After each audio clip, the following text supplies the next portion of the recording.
Откако од опозицијата стигнаа пораки за распаѓање и најави за нови прегрупирања во пратеничките редови, денеска од власта поинаков тон. СДСМ ја отвори вратата за проширување и враќање на старо нови кадри. Лидерот Филипче оцени дека владината коалиција се распаѓа, но власта денеска возврати дека редовите се стабилни. Премиерот Мицкоски тврди дека коалицијата не се распаѓа, туку останува на број. Понекогаш во поинаква рубрика треба да се коментираат неговите изјави, а не во политичката рубрика. Имаше порано хумор и сатира, можеби таму е вистинското место за тие изјави. Апсолутно не, да. Лидерот на социјалдемократите Филипче претходно кажа дека партијата преговара со други пратеници за приклучување кон пратеничката група на СДСМ, без да спомене имиња ниту партии. Ги повика и разочараните од ЗНАМ да се вратат назад во матичната партија.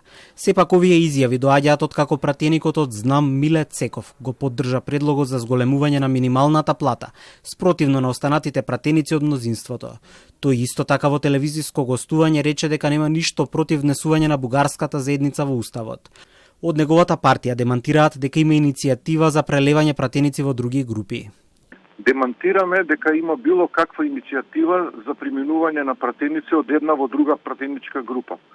Право е на секој функционер да го искаже своето мислење на одредени теми кои се во рамки на интересите на граѓаните од кои го црпиме мандатот.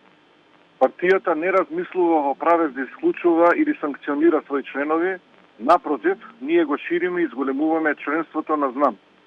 Сепак, сите членови, пратеници и јавни функционери треба да ги почитуваат и да делуваат согласно основните програмски постулати на ЗНАМ, кои се темелат на принципите на Илинден и Јасно, а кои се составен дел на платформата за националните црвени линии за македонското национално единство, која ЗНАМ ја усвои и ја предложи до Собранието на Република Македонија. Пораките од владата дека коалицијата е стабилна и принципиелна доаѓаат во пресрет на најавената реконструкција, која според најавите треба да биде комплетирана до јуни.